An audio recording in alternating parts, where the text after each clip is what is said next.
late. I apologize. I'll tell you, and I hope that this is working. I can't actually tell if I'm live, but like the hat that I am wearing, I feel very much that I have been through the proverbial ringer the last couple of weeks. Maybe the longest,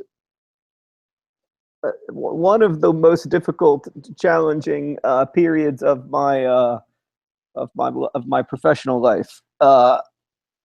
And and yeah, and so I apologize in advance if I'm tired or out of it, because I am in fact both. I don't know if my brother's going to join me. Rosiana, can you text my brother? No, he's not on.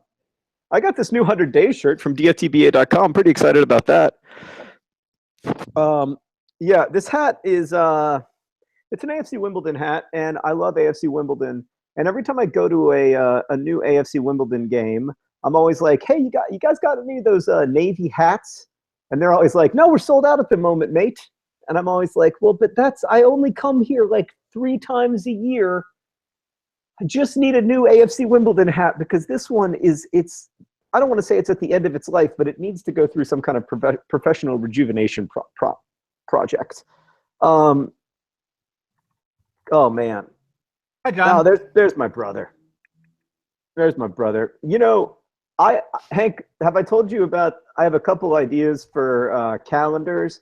I have a couple ideas for ways that we need to adjust the way that we think about time. Oh, so calendars themselves, like the institution of calendars, not like a particular calendar you want to produce and create. No, both actually. So my biggest issue is that we have this weird system where some months have 31 days, some months have 30 days, some months have 28 days, except occasionally 29 days. It's a very weird, you know how it's a weird system? Mm-hmm. Sure. The ancient Egyptians had a much better system, and I don't know why we abandoned it. What they had was they had 12 30-day months.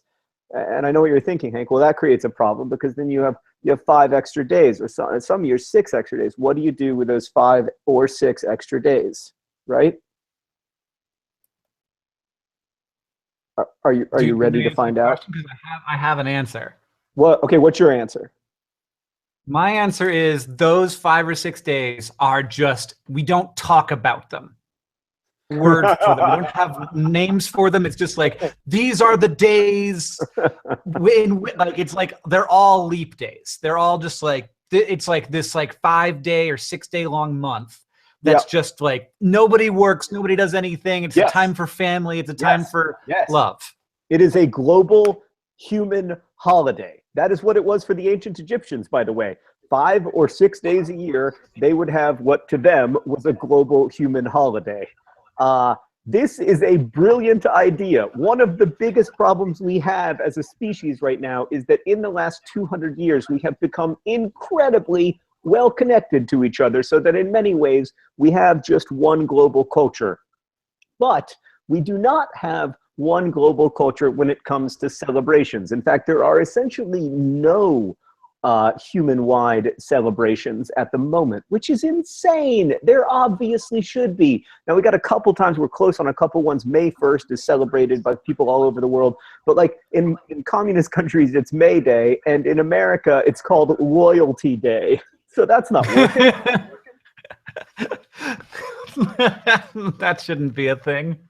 Oh, no, Loyalty Day has been a thing since the 1960s. You should Google it. It is amazing. And every year, the president, when it was Obama would tweet, "Today is Loyalty Day," and all the like people on the right would be like, "What the hell? This is disgusting loyalty."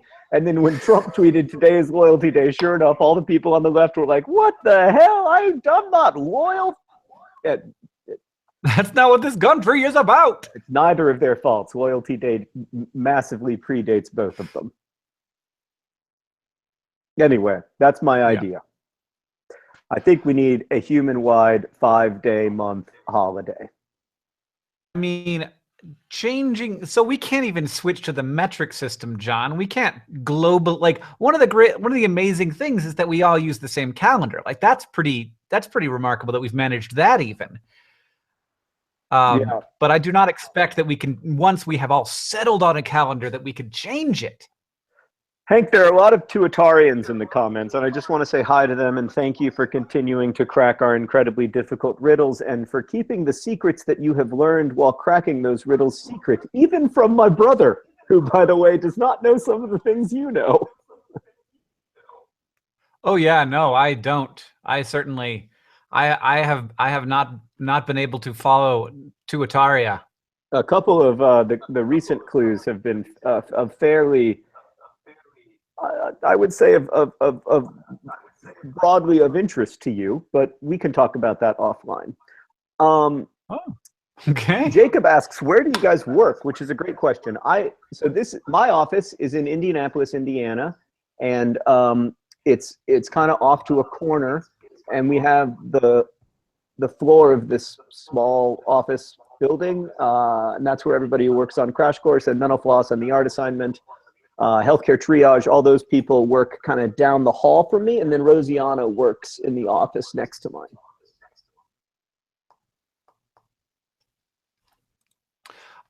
What's this? What? Now, I mean, when I say right now, I mean all of the time. And so this is in my backyard, and then I have another one that's downtown in Missoula where I go, and and then the common area there, because I have a little desk tucked away in a corner, but I mostly sort of keep myself available to people. Yeah, Hank does not really have an office in his Missoula office, which I think is fascinating.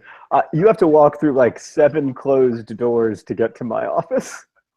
Hank just like sits in the lobby and he's like, "Hey, everybody, anybody want a meeting? Come sit down, have a talk." I'm like, "If you want a meeting, schedule it for 8 days from now. It's 12 minutes long and it's happening while we're playing ping pong." Yeah, well, that sounds good too. Thanks for supporting the Patreon to everybody who's here. We really do appreciate it. Yeah, and it means a lot to us, and also means a lot to Complexly, because the money that you give here mostly does not go to support the podcast, although a little bit of it does. It mostly goes to support SciShow and Crash Course and the other stuff that we do. So we really do appreciate it. We want to take a little bit of time to answer your questions. Hank, how are you doing, by the way? Video that Patreon made for and about us. I just loaded it and it made that noise. No, I didn't. Was it good? You didn't? It's really good. They came to Missoula. Sorry they didn't come see you. Came to Missoula and they shot some stuff, and it's just so good. Yeah, I mean, those guys, really, I mean, as you know, Hank, I've not always been convinced by these crowdfunding platforms, even when we owned one. But Patreon is the real deal. I mean, they just provide so much value to creators, and they're so mission driven. They understand what they want to do in the world, and they do a really good job of it, and we're really grateful to them. But it wouldn't work, obviously, without the actual people who are supporting us on Patreon. Mm-hmm. They just launched a new campaign called Patreon Presents, and they are covering a bunch of really great people, including like the Good Stuff and Mary Kate Wiles, and other people who are peripherally related to our endeavors. It's sort of amazing what a small world it is. Hank, I've got a bit of an echo. Oh, they just launched. Okay, sorry. They just launched, they just changed their website's design as well. It looks so different now. Okay, I'll go look, but I'll probably look after we do the Patreon live stream. That's acceptable. Okay, so I want to get to some questions here. Pseudobot says I should have a podcast about AFC Wimbledon. There is already a pre-existing excellent podcast about AFC Wimbledon if you're actually interested. It's called the 9 Years Podcast, and I listen to it. And if you care about AFC Wimbledon to the degree that I do, you will also enjoy it. Plus, there are a bunch of funny professional wrestling jokes.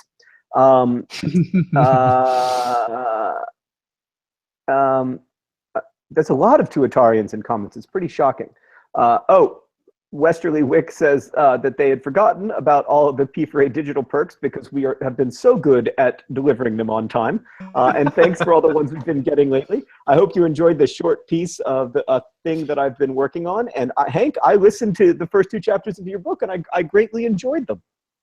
Oh, thanks. Thank you. I thought it was really voicey. It was voicier than I expected, and I dug that, and I thought it was really good. What's that word mean? It was performed with my voice. No, it had a more specific and compelling narrative voice than I expected. In the past, when I've read your fiction, there was a little bit more of a sort of like flatness to the voice or lack of specificity to it, which is not necessarily bad. Like many of the best novels in the world have fairly flat narrative voices, but I'm a fan of voicey fiction. It will surprise you to learn. And I thought it was very good. I dug it. Thanks. Yeah, I'm excited. I'm excited about it. It's still going. I'm working on a little bit of sequel stuff right now to try and have a little bit of a better idea what that's going to be before I finish this. So yeah. I'll just have 2 of them done by the time one of them comes out. That is, by the way, not a bad plan. I mostly had An Abundance of Catherines done when Looking for Alaska came out, which was great because after Looking for Alaska came out, it took me about 2.5 years before I really wrote another publishable word, which would seem like a long time if it hadn't been 6 years since The Fault in Our Stars came out. Okay, so let's get to a few more questions. YouTube has this wonderful new feature where instead of letting you search when you push Command F, it just opens full screen. Oh, that's not supposed to do about this. That's not great. That's not great. No. Hank is not secretly into Ataria, I don't think. I don't think he is. Is that correct, Hank? You're not secretly into Ataria? No, I'm not. Can you say why? I have been in, but I'm not. I do not secretly hang out. Can you say why April May is famous? Probably be a tremendous spoiler. Well, then don't do it. Don't do it. No spoilers. Hank, who's your all-time? I mean, you don't really know why. Is that a spoiler to say? You don't really know why April May is famous until. I would stop. I'd just stop. I'd stop. Hank, okay. Who is your favorite Ryan? Right. You know, I don't actually know any Ryan's person. Oh, I do. No, I listen to my friend Ryan. My friend Ryan. Yeah, that's funny. It's because mine is my friend Ryan, but they're different guys. My friend Ryan is, although you know my friend Ryan, Hank, because we've been on the phone with him a couple times. Why have I been talking to your friend Ryan? Because he works in finance. Okay. Yeah, that guy introduced us to Ruth. Right. Ryan is sorry about the big yawn. Ryan is one of my closest friends, and by far my closest friend, with whom I have a lot of political disagreements, and so it also a really helpful friend to have, because if you don't have one of those friends, boy. Yep. Yeah, I got like 2 of those, and man, it is so helpful. It is, especially on days like today, John. Yes, indeed. It is helpful on days like today to be reading their social media feeds and to understand what life is like for other people.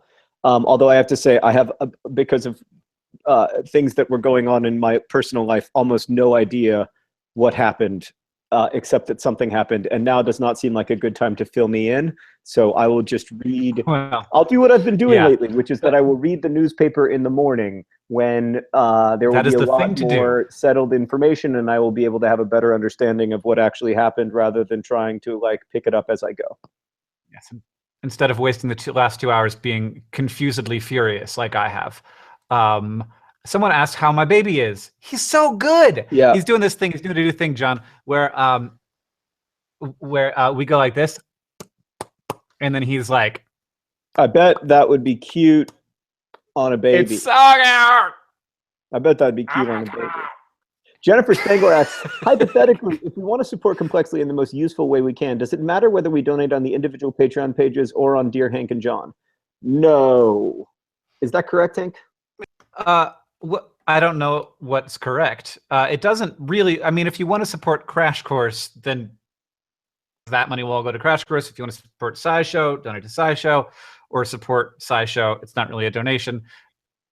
If you support all of the things we're doing and allow us to do maybe some new things and experiment, then Dear Hank and John is a good place to do it. Yeah, that's a good point. Dear Hank and John kind of goes into the entire Complexly budget, whereas Crash Course's money is earmarked for Crash Course, and SciShow is earmarked for SciShow, and the art assignment is earmarked for the art assignment. And so if you want to do the whole thing, probably this is the best way. Aaron says, the amount of Tuatarians in here makes me so happy. I don't understand why the rest of you guys aren't Tuatarians yet. Just go to the Nerdfighter Discord. Jenny Lawson, author, your thoughts? I like Jenny Lawson a lot. Another thing about Jenny Lawson is that her name is just one letter away from one of my most important ex-girlfriends. So that's a little bit weird for me. Do you know, John, that I thought that Jenny Lawson was that ex-girlfriend until this moment. Oh no, God, no. Although they're both lovely people, so I can see how you got confused. But no, and we really shouldn't, because my ex-girlfriend does have a somewhat public life. We really shouldn't out her. Talk about this anymore at all? Yeah, that's not going to make her life better. I probably shouldn't have gone in. Jenny Lawson is great. Moving on. Hey, John, any new cool books I should check out? Go. You go. I know Paolo Bacigalupi has a new YA book out that I haven't read yet that I'm looking forward to. I'm sure that's good. I love The Hate You Give by Angie Thomas. I've been recommending that for months, so you may have heard me say it. But if you haven't read it, like that, to me, it is going to be a classic. It's going to be like The Outsiders. They're going to make a movie out of it that's going to be a huge moment in American movies, I think. I don't want to overhype it, but to me, it is a like Catcher in the Rye or The Outsiders or The Chocolate War or like Make Lemonade. Like there's a few YA books that are both of their time and for all times. And to me, The Hate You Give is that book for our time. And we're really lucky to have it in the world. So I love it. I think you should read it. I also read a really good book this week that I want to get the title right, by Renee Watson, called Piecing Me Together, which Rosianna recommended to me and was really good as well. So those are my two most recent reads that I really enjoyed. And I read a book about OCD. If you have OCD, it's a really good book. If you don't have OCD, it's probably not that good. But if you do have OCD, or you like someone you love has OCD and you want a really intense personal understanding of it, there's this book, The Man Who Couldn't Stop, by I don't know the author's name, but you can Google the book title, and it's pretty harrowing for me. I mean, it probably wasn't going to stress you guys out, but it was harrowing for me. What's your take on Philip DeFranco versus The Verge, Hank? You know, John, I think that it's really easy to go after YouTubers, and it frustrates me when websites or publications in general do that. But I also don't think that it's like the mainstream media at its worst. I think that it's really frustrating. But I am a little bit. I'm super wary right now of anybody who's sort of going after the mainstream media without recognizing that like journalists do amazing and important work, and that the mainstream media, I guess if we're talking about cable news and like gossip websites, then yeah, they suck. But like there's work being done, and this attack on journalism and on media terrifies me. Terrifies me. I have I don't know that Phil does a great job of finding that distinction. Yeah, I think that. Well, I think it's hard. I think it's complicated, and I think when someone comes for you, it's very difficult not to answer hostility with hostility. That's just the nature of Yeah, go after The Verge. Don't go after like the institution of media. And pretend like The Verge is somehow mainstream media, which it's not. Like it's right. Vox. It's Vox Media, but like yeah, it's The Verge. I agree, but I also think that I think some of the concerns that people have with, especially with TV news channels, are legitimate. I think that TV news channels Mhm. have created a Yeah, yeah. definition for the word journalist that is not I'm not super comfortable with. Now, not I think there are lots of Yep. good journalists at TV news stations, but I think a lot of the talking heads that identify themselves as journalists are really analysts, and they're really not in the business of telling you the news. They're really in the business of trying to frame a news story around a larger political narrative that suits their interests, and that troubles me. So I think we do have problems in the mainstream media. I think we do have real ones, but I also think that undermining faith in the idea of facts or the idea of reliable information is really freaking terrifying, because that is Mhm. something that you do see, unfortunately, over and over again in places where social and political stability fall apart. And if that happened in the United States, it would lead to, you know, uh, hundreds of millions of people seeing their lives get dramatically worse, and that is scary. It's hard not to catastrophize a little bit. This is not about Phil and the Verge anymore, but in general, I'm struggling not to catastrophize, because I do think the risk of our political institutions falling apart is real, and I think you see in I don't think that we're necessarily immune from that just because we're a very big and very wealthy economy. Um, I still think there's a lot of strength in our political institutions. I still think there's a lot of strength in our government. I think our government still works pretty well if you're grading on a curve, um, and you have to. I mean, I think it works really well compared to most other governments, which is what I mean Mhm. by grading on a curve.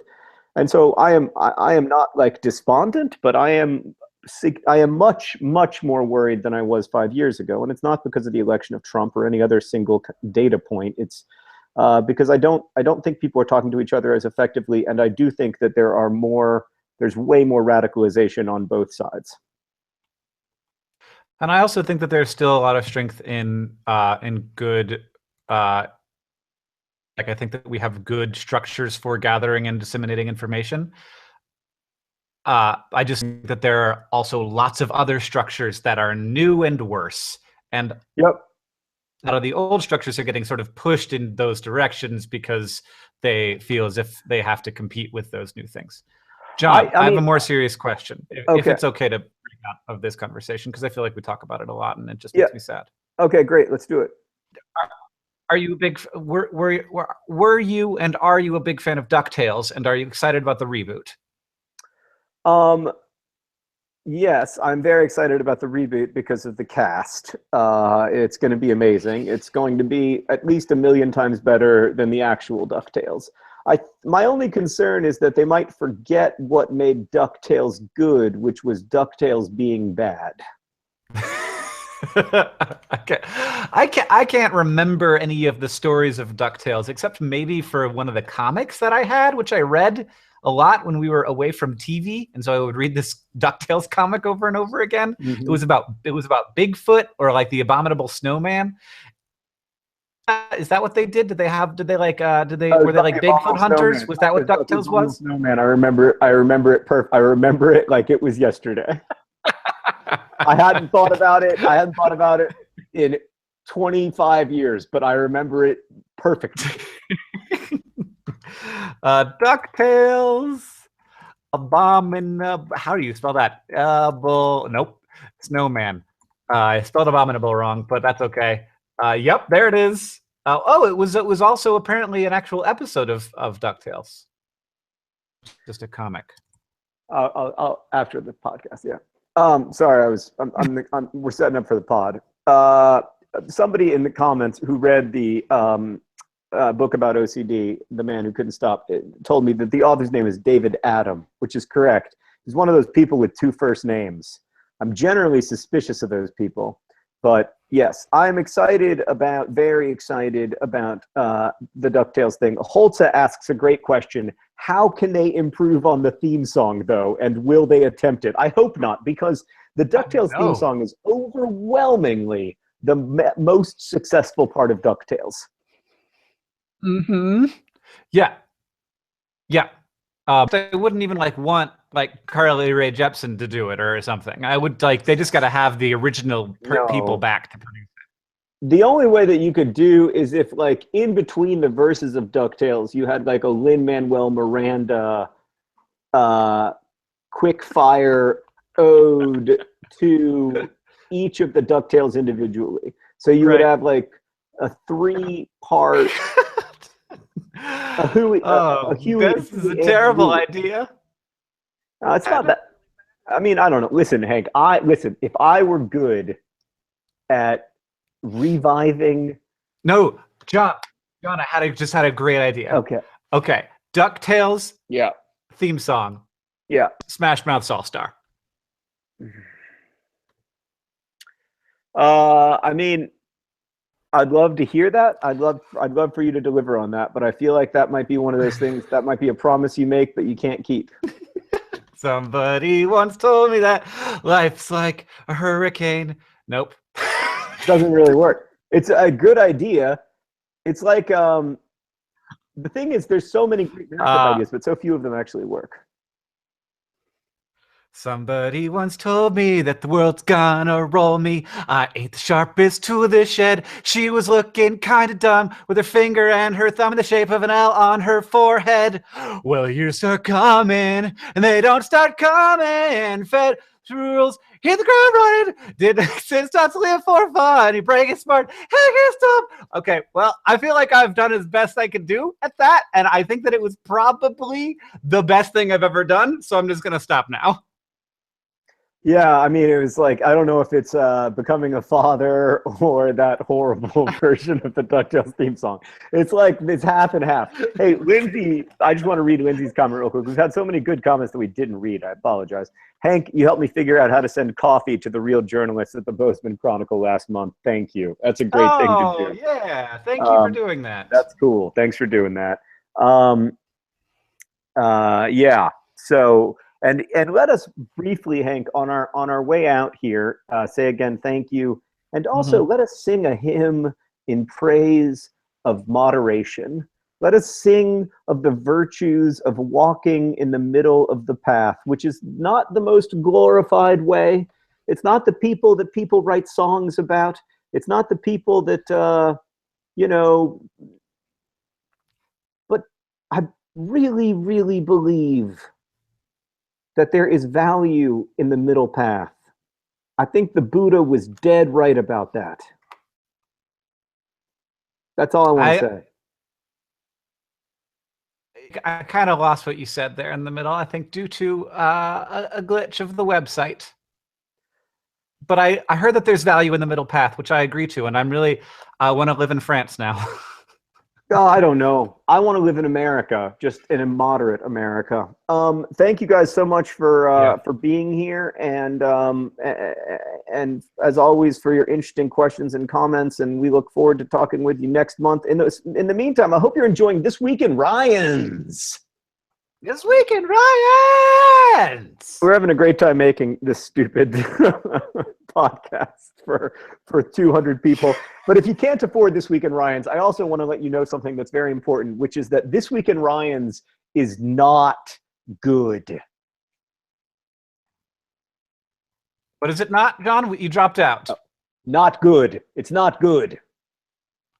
Oh, good. It's not good. Definitely not. You're not missing anything.